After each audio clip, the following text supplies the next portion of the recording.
I'm a journalist. Article 79 of the Geneva Convention formally states that journalists are protected under international humanitarian law. Who are you? I'm Tanya Elva. I'm an independent investigative journalist covering the Civil War.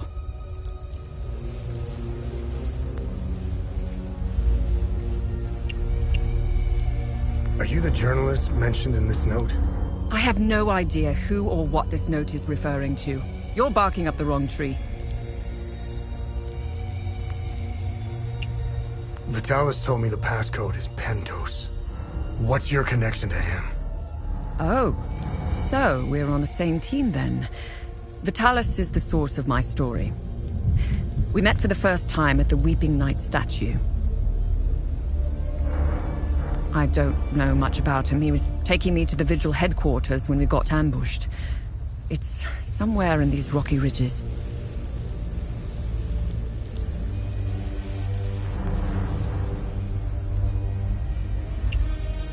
What do you know about their headquarters?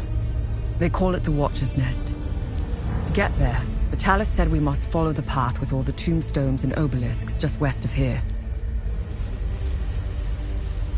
Vitalis described the entrance as a doorway etched into solid rock. He mentioned a windmill above it on the cliff. You need 2 keys to open the door. Vitalis gave me one during the ambush.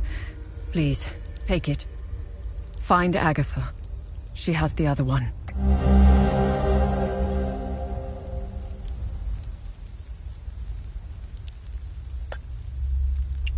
So you are the journalist mentioned in this note? Yes, I am. In my defense, you are dressed like the enemy. I was just covering my arse.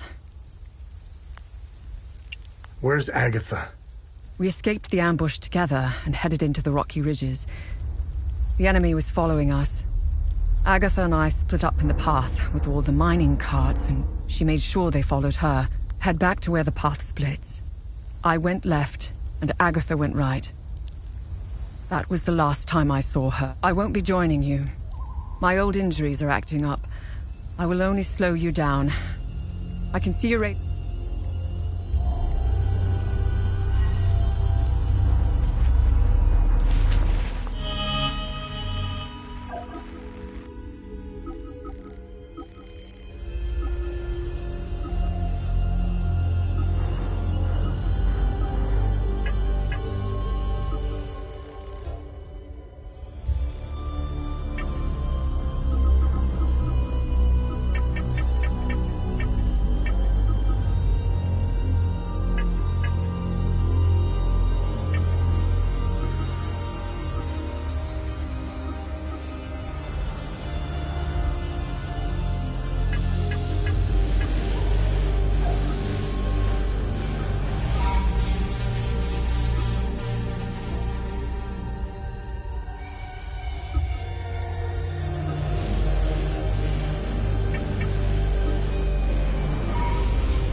Listen, I don't want any trouble.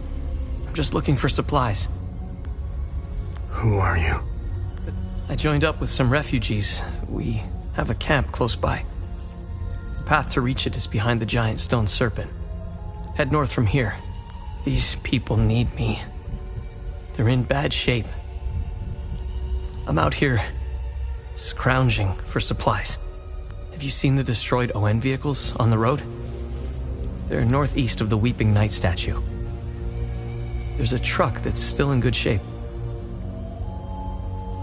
If only I could find the keys and get it started, I could take these people to my father's farm in Sinedra.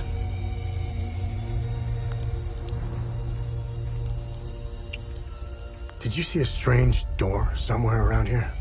I saw a large door carved into the rock. Head back on this path and turn left. Continue on the path, and the door will be on your right. Careful, though. There's a huge demon lurking in front. When I saw it, I turned back real quick.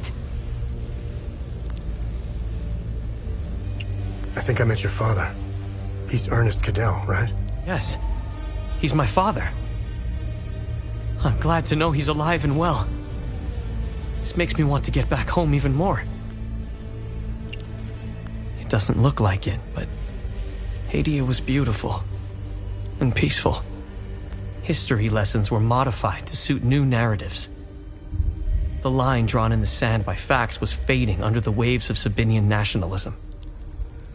New campus groups and fraternities were formed and engaged in intimidation campaigns against Palamas students. Some of us stood firm, but most ended up leaving. It was so hard for me. My parents had spent their hard-earned money to send me to university. I was the only one in the family who had been given this chance. Deep down, I always believed that it would stop, that people would eventually come to their senses. Then I noticed that this was happening all over the country.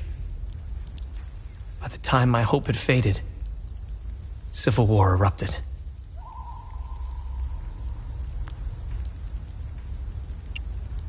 When the war erupted, I was still in Lausalus, in the heart of the Lion's Den. I gathered what supplies I had and left for the Astarian-Umbrahan border. I needed to get home, to get to my family. What usually took a few hours on a road trip was turning into a logistical nightmare. Couldn't drive, take the bus, or train. Sabinian soldiers were patrolling back roads, streets, stations, you name it. On the way, I did things. I stole from people who were more desperate than I was. I refused to help others in need. I truly failed. After months of hiding, looting, stealing, and running, I finally arrived on the outskirts of the Umbrahan border. I sought refuge in a barn. I was exhausted and hungry. The farmer woke me. I was initially terrified, but he was holding a plate of food. He handed it to me, and he said he would return with more. He turned out to be a Sabinian farmer, feeding me to buy time until the soldiers showed up. It worked like a... Did you know that the peacekeepers had an outpost in Medini? They stood by and watched Sabinian soldiers rape and murder Palamists in droves. I'll tell you what they did care about. Their medical supplies and food. That's it, the stench of death. Let me tell you about Sabinians. The guards at the Medini prison camp would sometimes open the camp gates to Sabinian civilians.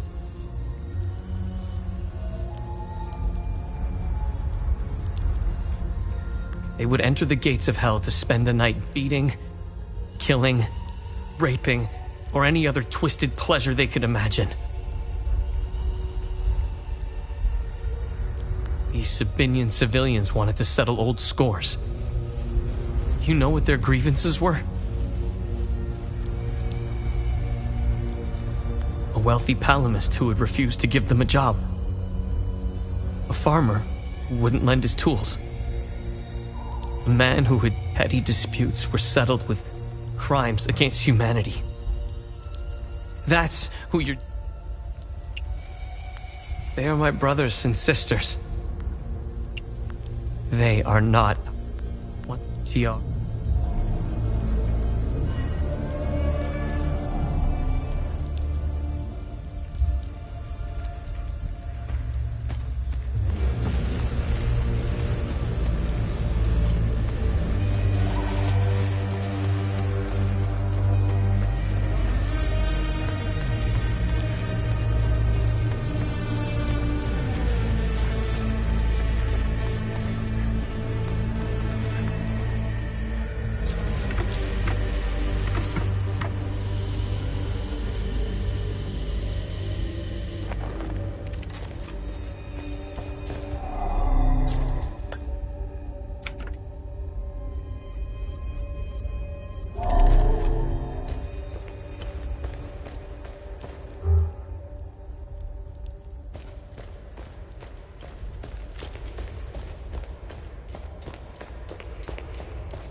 revelations. Confirmation that the calamity is real, and the existence of a plan to stop it, the so-called failsafe. We know nothing of this failsafe, nor of the artifact we recovered. All of these tomes, and not a shred of information. Whatever machinations the Foal Guard of old had in mind, they were intent on keeping it a secret. I fear it is now lost in the folds of history. It seems to me the artifact may be part of a larger mechanism. Perhaps it is a key of sorts. Does it open another tomb or vault? Are there more such keys? It is clear to me that this artifact, this keystone, is a critical piece of the failsafe enigma. We must continue to pull at this thread until the truth reveals itself. The revelation that we may have a traitor in our ranks weighs heavily on me. Our vows are sacrosanct. How could one betray the Order at a moment such as this? I harbor a growing suspicion, an insidious notion that is slowly taking root. Harrowing, if accurate. It chills me to the bone. I cannot inform the others until I have arrived at certainty without doubt. The risk of exposure is too great. What would she possibly have to gain? I pray that I am mistaken. The consequences would be disastrous. Likely the end of the Vigil as we know it. The tomes scattered around this hallowed ground speak of Pentos Algia, the first of the Watchers. It was Pentos who recognized that the calamity would always remain a threat. From the ashes of the derelict Foal Guard, he forged a new order to carry on our sacred charge. His foresight and tenacity are the reason the Vigil still exists today. There must be a reason he chose to conceal the existence of the failsafe and the keystone. Truly extraordinary that we should stumble upon his tomb after all these years. I pray it contains the answers we seek.